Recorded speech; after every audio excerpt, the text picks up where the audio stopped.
following show contains adult content. It's not our intent to offend anyone, but we want to inform you that if you are a child under the age of 18 or get offended easily, this next show may not be for you.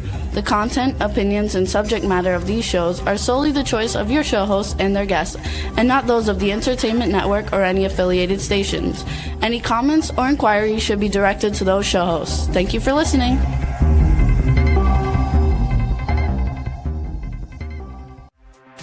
Hey everyone, and welcome to 50 Shades of Bullshit. I'm your host, Christine Lalonde, and this is the podcast where we uncover the truth about online dating. Now let's begin. Hey everybody, I'm Christine. And I'm Jodi. And this is 50 Shades of Bullshit. Thanks for coming back and being with us, Jodi. How are you? I'm doing awesome, and it's very great to see you, Christine. These are a lot of fun. No, I love it. I love having you on the show, Jodi. You're a blast. You're a fountain of knowledge, and you're I don't know. I like having a male counterpart a lot because I like the male kind of, thoughts on certain things. And I think that it brings a different kind of dynamic to the show. I'm a pretty bold, strong female, opinion on this platform. And it's kind of nice to have a guy with me, bringing in his own, take on things because, there's always a different way or different angle to see things. And I love it. I love bringing the male perspective. I think it's a good balance also. And the other reason I like doing this show is because I feel like we reach people. I feel like there's people out there with questions and curiosities. And even on the topic today, it's much deeper than what it may look like on the surface. There's a lot of issues around, trust and safety and ethics and all these things that are part of my coaching business and things that are really important to me. Yeah, I love that. I think that when I first started this show, it's about to be 4 years. We're a couple months shy of 4 years. And the whole premise in the beginning was just to tell wild dating stories and to talk about what it was like to be out there in the dating world, and just be, salacious. But then I started realizing that it's not just about that. We share stories. Yeah. Oh, Misty says the show is fun. That's I awesome. love Misty.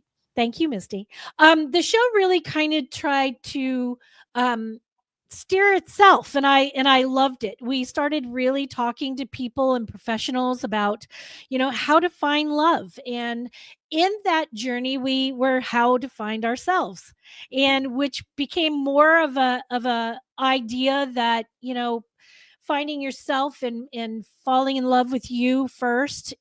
Became the premise of where to go then for the rest of your life, falling in love with your job or your work or your spouse or your partner or somebody new.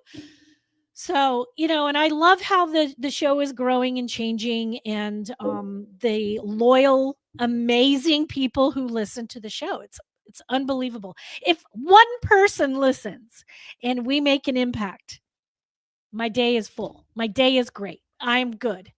But you should be very proud of yourself. And I say the same thing about any group that are the men's group here that I run in Denver. I don't care who comes. I don't promote it. I don't advertise it. If it's right for you, come. If there's one person that comes and that makes an impact, we get to have fun. That's Mickey just made a comment for those who only get to listen to the show. Mickey said, we get to have fun, learn things, and cut up, listen, and interacting here. And that to me has always been the most fun. I love it.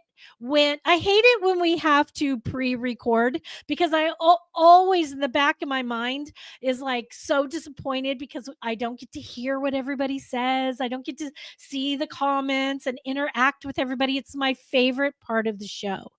But, once in a while we have to pre-record, and, it is what it is. But I love all the interaction and the love we get. It's awesome.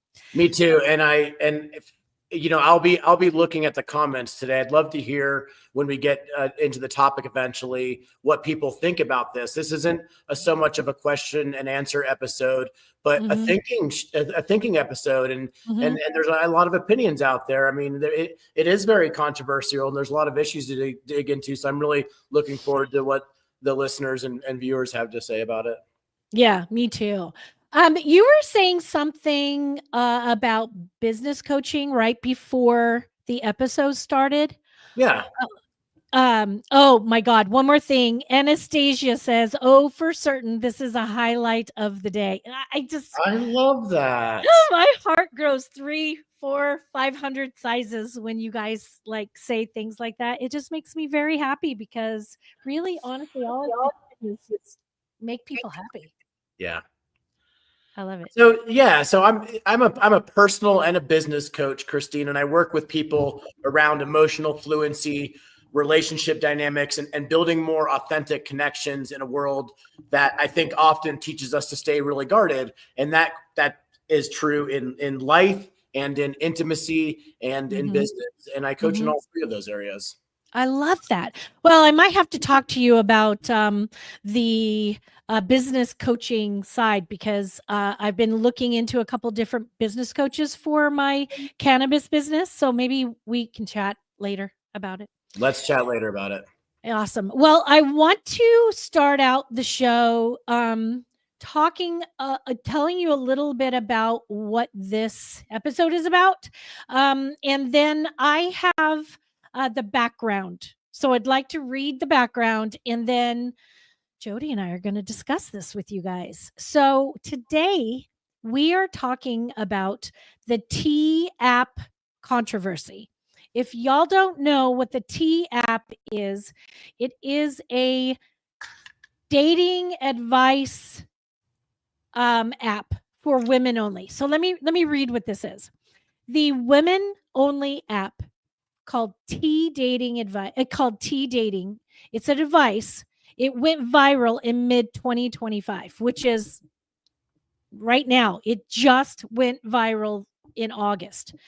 It was touted as a Yelp for men, intended as a whisper network to flag red flag behaviors. In July through August 2025, it suffered multiple data breaches, leaking user photos, messages, and personal information, leading to 10 class action lawsuits by early August. It raises pressing questions about trust, privacy, accountability, and digital dating ethics, all while navigating the tension between protecting oneself versus violating someone else's privacy. Now, before I go into more about the app, I don't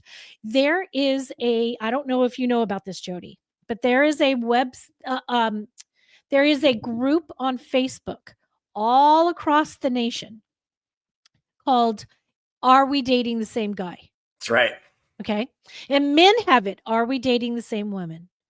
And I like it because, and I'm part of the group here in LA, and I've looked at other groups around the country. And I like it because it allows women to support women, for one. It's a safe place to talk about what has happened to you on a date or with a circumstance with a man, or whatever. Okay. And it allows everybody to say, hey, I'm going to get to these in a second, guys. Everybody's popping off today and I love it. I love it. So it basically is a safe place where women can talk about, their husband or boyfriend and their behavior lately and how they think they might be on dating sites or dating other women. And it allows other women to come on and say, yeah, I've been dating that guy for 3 months, or he told me he wasn't married, or, things like this. And there was controversy about that for a little while because one of the men, so what happens is there's not always women looking out for women, by the way. There are bitches out there who do not care. They only want attention for themselves, and they will see something for the guy and go run and tell him. And that puts a lot of women in danger. Okay. So this is kind of similar to that. And I am going to finish telling you about what happened with the T app data breach. So just a little background. The app was launched in 2023 by Sean Cook. A T dating advice is a women-only app that aimed to help women vet potential dates. It features includes anonymous reporting, like red flags or green flags, background checks, AI-powered catfish detection, which is so important, and crowdsourced insight on men. That's very similar to what we were just saying. By July of 2025, T exploded in popularity, becoming among the top free apps in the US App Store, with over 4 to 5 million users, driven by TikTok and Instagram buzz. The first breach was leaked images. On July 25th, 2025, hackers exposed around 72,000 images, including 13,000 selfies, government IDs that were used for verification on the app, plus 59,000 images from posts, comments, and direct messages. The data originated from a legacy storage system, despite T's policy stating verification IDs would be deleted promptly. They did not delete them. They kept them. The second breach was private messages exposed. So shortly after the first breach, a more massive leak occurred, which was over 1.1 million private messages spanning through February of 2023 to July of 2025. These included conversations about abortion, cheating, divorce, rape, along with phone numbers and meeting locations. We're not talking about phone numbers and meeting locations for these men. We're talking about phone numbers and locations of these women that were supposed to be safe. So a security researcher, Kazra Raharde, revealed the flaw was in T's use of Firebase storage, whose misconfiguration enabled easy external access, unlike T's otherwise secure internal API. Now, the public fallout was massive. The leaked content was swiftly shared on forums like 4chan or 4chain, whatever that is. I don't know what that is. I didn't get a chance to look it up.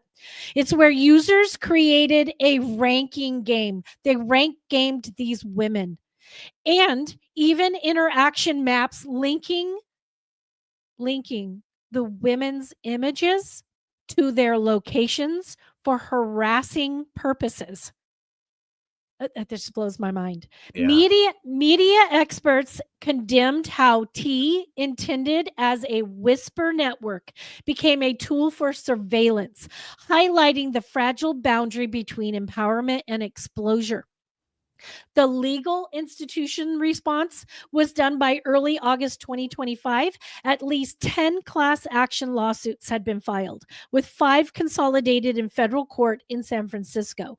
Plaintiffs included survivors of domestic violence and those who used the app to warn others about the men that they were dating.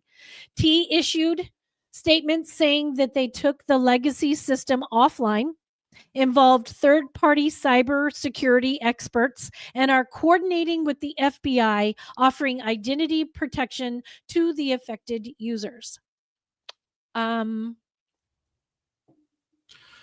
So this app was intended to create safety, but when something's not thoughtfully designed and they're on these old systems and architecture, I think it can create new kinds of risks. So a woman uses this app to warn other people about a toxic dating experience, but her name and her messages, over 1 million messages, were leaked in the breach over 2 months this year.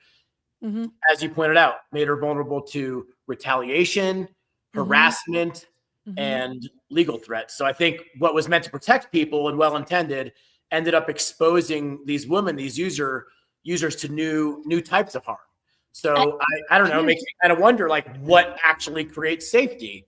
And I'd be curious what the listeners think about where does that safety really come from, or where does it need to come from? It's crazy that I feel so emotionally involved in this because I know what it's like to be dating on apps like here in LA. And I can tell you, all the listeners have heard some of my crazy, wild, scary stories. They're scary. And if there is a place that a woman can go on and say, "Hey, I just had a meeting, a date with John Doe, and he did this, he did that. I felt very uncomfortable. Just be aware." I think these things are really important. We should be protecting each other out there. And then we've got these circumstances where, someone is now being cyberbullied and threatened all they wanted to do was talk about the fact that some dude raped them on a date and to be aware of it. So be careful. If our society and our cops and our courthouses are not going to protect women from domestic attack or from raping or anything like that, then we got to protect each other. And this is horrendous. Yeah. I think the whole story hits on so many layers. It's about dating, like you pointed out. It's about identity, who we are. It's about privacy, gender, protection, shame. But what's most interesting for me, it's not just what the app did or didn't do, but it's how it reflects the way people are trying to protect themselves in dating today. It is wild out there. It is so crazy. I have a couple of victim quotes, and then I have some comments from some left-wing male advocates on Reddit about this, which is vile. It just, any man in this world who can speak this way just makes me sick. I want to read two of the quotes here from some of the victims. This is a plaintiff in the class action lawsuit. Her name's Griselda Reyes, and I find her very brave with keeping her name. The Washington Post Business Insider quotes her to say, "I now have anxiety and increased concerns for the loss of privacy, as well as anxiety over the impact of cyber criminals accessing, using, and selling my private information." From another anonymous plaintiff, they call her Jane Doe. She joined T to warn her community. She said, and this is from Straight Arrow News, "She lives in constant fear that her exposed driver's license will be used for identity theft, that her biometric data will be used to create deep fakes or bypass security systems, or worst of all, that the man that she reported will find out she exposed him on the app and seek retaliation." Yep. Wow, that is scary enough. Here's a couple of quotes from some assholes. We're just going to phrase them that way because I can. Come at me. I don't give a fuck. "Men who've never dated anyone are being labeled cheaters." Let's start with that sentence. Men who've never dated anyone, are being labeled cheaters. Some are even falsely accused of sexual assault or rape. I feel like this will be ruining many men's mental health. I wonder if they care about what it ruins in a woman's life when she's assaulted or raped, or her husband cheats, or her boyfriend cheats. I don't know. Here's from Change My View. This guy says, "Listen, I'm a man who completely understands why these apps are needed. The problem is that women use them for slander or malicious gossip instead of safety." Excuse me? Are we in the same universe? Are we in the same fucking universe? Yeah, women are using this to falsely slander and malicious gossip on purpose. What the fuck is wrong with these people? Here's another one. My last one, because I can't stomach these. These make me sick. "The data breach is awful. But the idea behind the app is disturbing too. An app for women to secretly leave reviews of men. The fact that it's called a safe space app should have set off alarm bells everywhere. Men don't like being exposed. That's just plain and simple. These also are quotes from men who don't give a fuck about women. Plain and simple. Plain and simple. So, yeah, those are a couple of the quotes that I can find. A lot of women are not talking about it really, as far as out in the public or in the news, because they are about to start some of these class action suits. So I get it. They can't really talk about it, but it's crazy that this wasn't wider spread than, I'm just shocked I didn't hear more about it. I don't know, Jodi, did you hear about this before this episode? I had not, actually. You and I started talking about it, and I was a little bit surprised to hear about it. I'm not in the dating app world at the moment. I have been, and I think this was a little bit newer, so I have not caught the wave. Had not caught the wave of it. I want to read a couple of the messages that our listeners are doing. Charles says, we never know what's going to happen on here, so it's fun times. Thanks, Charles. Mickey says it's always a good thing to catch the cheaters. But Misty said, but what after they're busted does the behavior stop? And rarely. I don't know. What about you? Do you think that if a cheater, let's just talk about cheating. If a cheater cheats and he's busted, do you think it's going to change his ways, or it's just something that he just gets caught with and finds another person? Cheating and betrayal is, I think, really deep and complicated. And I think it happens for so many reasons. It happens, men betray women and women betray men as well, and everything in between. And I think there's different reasons why that happens. Are they going to change because they get caught?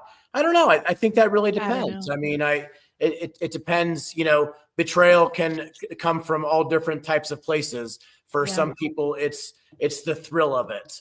It is the thrill. Yeah, definitely the thrill of it. A lot of betrayal comes from a place of pain or unhealed trauma or something like that, seeking validation outside of a primary relationship or something like that. So is it going to change them? I'm sure there's instances out there where perhaps it does, where it's kind of a wake up call for people, and for others, they might revel in it. It might be part of the thrill of the whole betrayal. Yeah, most try to find new ways to get not caught, like kind of a criminal mentality, like Mickey said. Maybe too, like they may just batten down and find a better way to do it next time. I mean, who knows? Exactly. I'm concerned about the female users on the app and how they must grapple with regret and shame and trust issues that they already have with dating. And now there's this, the healing after the betrayal and the process of like reclaiming trust or self-agency. I can't even. But then to also speak about, gender tensions and doxing culture and revenge porn. There's always revenge porn, and there's cyberbullying and the ethics of the digital vigilantism. And I'm not sure if I said that right, but I understand what you're saying. But, it's like, if we're not looking out for each other as women, we don't feel safe in the dating world. Like if I earlier in my dating history, when I first started online dating,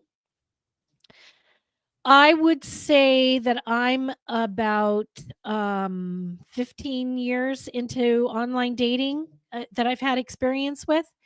And there I have been raped by a date from online dating. I have been stalked by another, and it was Frightening. I thought I was being abducted one time from a date.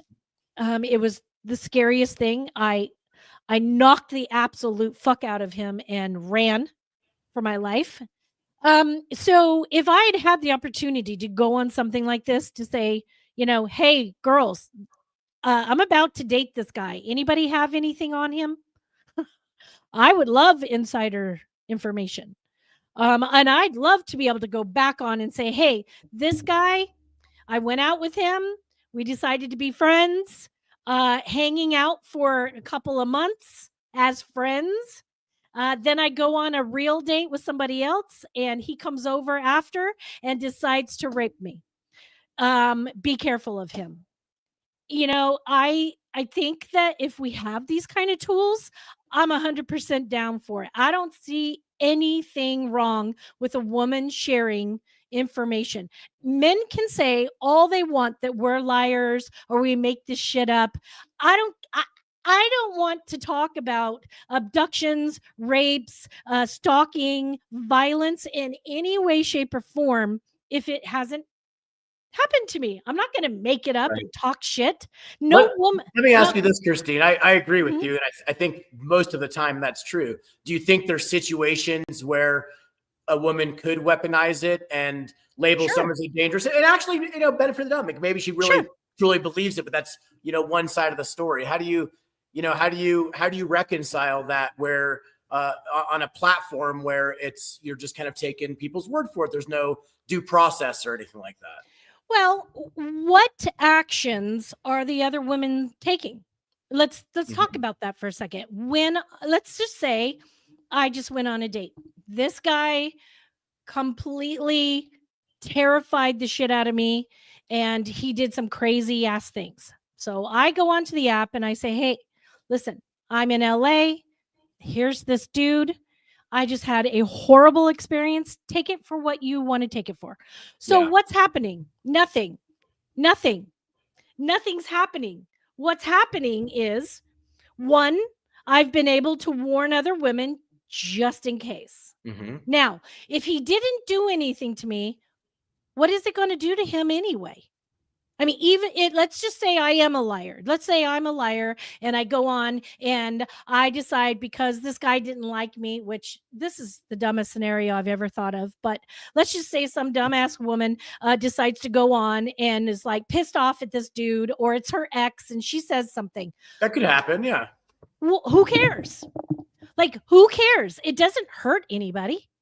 It's not hurting anybody unless somebody else, goes out and starts slandering these people in public. They're not slandering them in public. They're warning other women. Now, I've had plenty of shit dates that I don't give a shit about.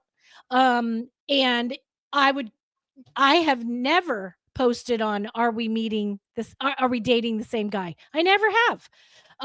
Because my circumstances happened way before that group even started. But Yeah. I just don't. But let's just say someone does go on and slander somebody. I just don't see where it is really hurting anybody. Unless they're out there trying to, tell lies to, like, say, a wife or a girlfriend in public, or a boss, try to get you fired. That's a Yeah. different story.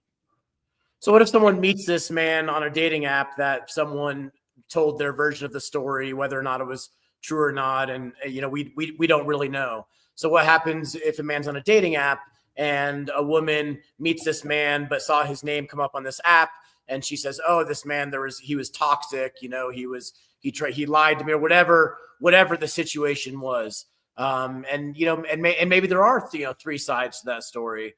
I mean, I don't know. I think that may interfere with the dating process there a little bit. But Good. That's how I feel. I think good. If you're out there being a fuckery, Mhm. then fuckery should happen to you. Well, I'm talking about if there's someone out there not being a fuckery, and Right. something happens and we weren't there, and using the example that you pointed out, where a woman, maybe they felt rejected or something like that, and they want to put Sure. that's the situation I'm talking about. Yeah. Well, how bad can that be, though? Let's just say that someone goes on and says, "Oh, it just says this is a guy I dated, and he did this, this, and this," and women just don't match with him on a dating site. Yeah. What is that going to do to him? Nothing. He will find women somewhere. Men find women anywhere. And there are maybe say 100 women don't match with him from this site. There's going to be thousands of women that do. Okay. And what about those, maybe I just don't see it really hurting anybody.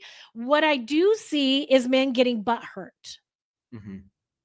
I mean, egos are, I don't know. I would be very surprised problem. and devastated if I showed up on that app. Well, see, I don't see you doing shit Me neither. to have a woman go on. I'm gonna explain something to a lot of people right now who are under the misconception that all women talk shit about men. We don't. We don't. We talk about what they do to us, but that's what they do to us. It's an opinion. It's sharing an opinion of facts. Of it let me rephrase this. As a woman who has been sexually assaulted in many ways, many times, many. I rarely talk about it unless it's for this show or for somebody who says something happened to them and I can say you're not alone. That's pretty much it. I don't run around telling every Tom, Dick, and Harry that some jackass named so and so did this to me. We don't run around doing that. We don't even want to go to the motherfucking police and report because one, we're labeled psychos. We're labeled, oh, women, they just are, trying to hurt a man. Whatever. We're labeled liars. We have to prove when some things are not provable. But I will tell you, there are women out there that may accuse somebody of something they didn't do, of course. But there's all kinds of people who do that on a daily basis, whether it be work or men with whatever. But when we get down to it, I'm going to tell you there's rarely a woman who is going to go out and start talking about something that's this horrible that happened to them if it didn't happen to them. Unless they're attention seekers and that's exactly what they want. But how many stories do you really hear of that? Yeah. I think you're right about a lot of that. I think, or that's been my experience as well. I think the majority of reports are true and valid, and perhaps the vast majority of them are. I have seen situations on both sides of it where there have been false reports. It can be really, really damaging to a human being, and I don't care if they're a man or a woman or anything else. It can be really, really damaging psychologically, emotionally, in just out in the world in real life when it comes to jobs and community and that kind of thing. Mm-hmm. It can be really difficult. I think a lot of people really grapple with how to stay open and how to be vulnerable, and while also feeling safe. And I think this is a real case study for what happens when tech tries to handle what may be an emotional or relational challenge. And I think this is, if the tech's not working for us, if the app's not working for us, if it's getting breached, where does this leave this? And in fact, I wanted to ask you, Christine, would you hypothetically, with the breach, if that happened to you and you were exposed and you were one of these victims in the class action lawsuit, would you go back onto an app like that and take that risk again? And then Probably not. Then where does that leave us for a safe place to go? Not very far. I mean, it's really sad that we have to even have the original Facebook groups and apps to try to protect each other? If there's not something to protect from, do you get where I'm coming from? It's like, why aren't these men up in arms about the fact that women even have to do this? Much less bitch about how we're having to do it. It's right. like they're coming at it on the wrong side. Is Well, it's my opinion that they're coming on the wrong side. What I mean by the wrong side is, why aren't we fucking upset about the fact that women have to protect themselves from men?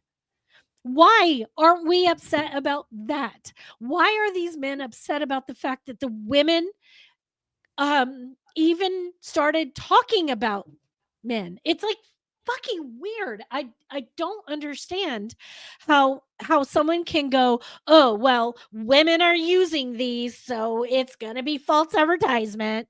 It's like, what the fuck? You're probably on the site, dude. The dude that said the problem is that women are using it and women are talking. That is a dude that's on the site. Guaranteed. Guaranteed. Yeah. I think there's a lot of complexity to this. And I don't know what the solution is, and I'd love to hear from listeners. And I thought the very same thing you did, Christine. I thought about the Facebook group of the "Are we dating the same man?" And I think I've seen "Are we dating the same woman?" pop up, and those I've scrolled through and I've seen those on my feed, I think, before, and I've popped in there, and that's even, I think, less. That's kind of anyone can jump on there, and it's not very well curated or anything, or vetted. And I'm not talking about the reports. I'm just talking about the quality of the content of the group. And so here's this company, the T app, which I think I don't know if that was the best name for them to choose. We talk about dishing the tea is usually gossip, and I don't think that that's what I understand. I don't think this is gossip. This is people communicating with each other.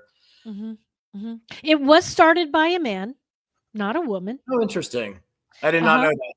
Yeah. And he did it, which I think he did it with good intent. Using I don't know what you call a firewall or protection wall or cyber protection wall that is flimsy and not known for not being protective. I can't imagine that he would do something like that, without thinking. I mean, if you're going to build an app and you've got cyber protection security that's protecting your own personal data and data that is the app, but not the data of the women, and then you save the fucking IDs when you claim they're going to be immediately disposed of. I like, what is that? It's like, I get, look, we're all human beings. We're all shitty fuckers, and we do things to each other, and nobody's perfect, and we all do all kinds of shit, and everybody's got an opinion and all these things. But in the end, why do we even have to protect ourselves? And that's the sad part for me. And I just don't understand how anybody can go after these women who were just trying to be supportive of each other and say, "Hey, there's a bad guy out there. Nobody's out there protecting you. I'm going to warn you because this guy did terrible things to me." I mean, would I go out with somebody if I saw that on one of those dating apps or one of those apps? Absolutely not.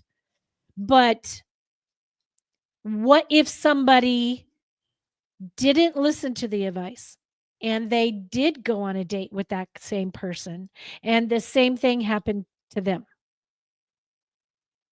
Or nobody warned anybody, and these guys are haphazardly fucking up these women's lives because they're doing things to them. I mean, I don't know. Yeah. What do we do then? I think that's very scary to think about it. I think with all the users on there, I don't know how many users the app had. I don't know if you came across that in your research, but I think that is a lot of information floating around out there. And statistically speaking, there's going to be, some percentage. There's going to be. I don't think it's something to look at as black and white, whether or not. I don't even know that it's a matter of are they telling the truth or not. But I guess to kind of elevate and kind of zoom out a little bit, and just to talk about the idea of trust versus surveillance. I think the app validated a very deep need for digital safety, as you're saying, Christine. Yeah. Then they failed to protect the data. And this place that was supposed to be safe was completely exposed. And I think that can be kind of wielded in ways that really deepen vulnerability and not common. You know? I got some data for you. According to the app's developers and Wikipedia, T had over 4.6 million users as of 2025. ABC News similarly reported that T reached over 4 million female users and even had a waiting list of about 900,000 prospective users. On the lower end, let's see. Yeah, that's pretty much it. That's a lot of women who are now afraid because their personal information. Listen, there are a lot of vindictive people out there. And when you take a map and then you take all these women's names, phone numbers, home addresses, and start labeling them on the apps for some psycho to go and do whatever he wants. I don't know. I just don't see how anybody can feel safe who was on that app. That's 4 million women. I don't know. That's a lot. And so where do we go for safety? That's a good question. No? Where do we go for safety? I would rather know if John Doe did something to some women. Now, listen, if say the app had most of the time, I'm gonna talk about when I see some things coming through on are we dating the same guy? You'll see one person post something and you'll see crickets. Nobody has any responses. Nobody's had any interaction, and we take it as a grain of salt. You can decide whether you want to go out with somebody or not who matches this guy. Right. Okay, great. But when you've got an overwhelming amount of women who come on and say, "Yep, know that guy. Yep, oh, that happened to me. Yep, oh, that's true. That's this. That's that." Come on. It's like, I think that's a great point. And I don't know exactly how the app worked and or if there's a function like that. The problem is tech systems are built on anything is very, very binary logic, but real relationships and real interactions are complex. And maybe that's the solution or something like that as far as I don't want to say validating things. I think a report is valid, but understanding the potential severity of it or something like that. Your illustration of the Facebook post where there's a lot of activity on it that's going to stand out as very much alarming. And I don't know if it makes it more credible, but more imminent, perhaps. There's obviously something going on there. If there's crickets on a post, we don't really know. It could be the most dangerous person in the world, or it may be, a victim of slander. Who really knows? well, I have a great example. About 5 years ago, I started dating a guy, and we dated for, I don't know, 6 months. It wasn't like we saw each other every week for 6 months. We went on dates a couple times a month for 6 months, gotten to know each other. Wasn't quite who I wanted to continue a real relationship with for no reason other than it wasn't there for me. Also, thing that he wasn't telling me, but I was like, whatever. Well, I walked away from him, and he's always stayed in contact with me, always kept sending me messages. Hi, just thinking about you. You know, we parted as friends. I air quote friends. Um, Fast forward 5 years. It's 5 years now since I stopped dating him. He still asks me out all the time, all the time. Yeah. Reaches out once a month or more and says, "Hey, how are you? Just wanted to check in with you, see if you had time to date, go out. I'd love to see you again, blah, blah, blah." I always put him off. I always said, nah, whatever. And then for a while I was, I'd say, "Oh, I'm dating somebody," or whatever. About 3 or 4 months ago, I saw that he popped up on Are We Dating the Same Guy? Oh, how interesting. Uh-huh. And I keep knocking my computer, so my screen keeps jumping all around. Okay, so he popped up, and they were saying, this woman said, he's married, he's doing this, he's doing that. And I was like, oh, snap. And several other, I'm watching, I'm looking. Other women are like, yep, that's true. Yep, that happened. Yep. And I was like, that motherfucker, that's what it was. He was married. So when I didn't purposely reach out to him, but the next time he reached out to me and I said, "Hey, how's the marriage going?" Yeah. And he's like, How'd that go? What? And I said, I almost said his name. Woo! It's a very unique name, and he may listen to this podcast, so I'm very quiet. Brings up the point of if you should say his name or not. The same thing is how's that different than saying his name inside of an app or on a Facebook post? Because on an app and inside the Facebook post, it's only the women who are potentially able to date him. It's not the entire world to know his name. They're not going on public forums saying X, Y, and Z did A, B, C to me. They're saying in a private setting with other women, "Hey, I want to try to protect you. This guy is doing this." So when I said to him, "Hey, how's the marriage?" He said, "How did you find out?" Guilty. I said, "Actually, I was at a party." I lied. I said I was at a party because I want to protect the women in this site. It's not for me. Part of the rules is to not go out and talk about the site. It's like Fight Club. It's like, don't talk about what's being said on it to the men. So I said, actually, I was at a party and I was talking to this woman, and we were talking about dating because she knows I have a podcast, and she mentioned that she had just started dating somebody, and she said his name, and I said, "You have such a unique name that I thought maybe it might be you." And I said, "Hey, I know somebody with that name." And I said, "Do you have a picture of him?" And she pulled you up from the dating site, and I saw your picture. So yeah. And let's just say he never called me again. It got him to leave me the fuck alone after 5 years. But do you see what I mean? It's like, you don't know what men are telling you, whether it's true or not. Yeah. And I don't think a lot of women are out there maliciously trying to destroy men's lives. Yeah. I don't. Yeah.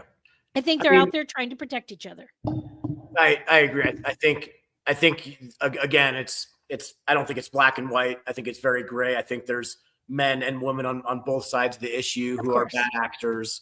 I agree for the most part. And I think it, dare say, it may be quite obvious to the, the broader listening audience that is the intent.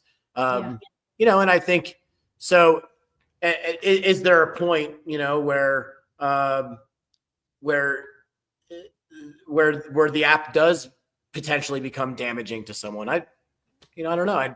I'd be really curious. The listeners have been a little bit quiet. I'd be really curious if anyone's been on the app or had any firsthand experience with it. I've just heard about it recently.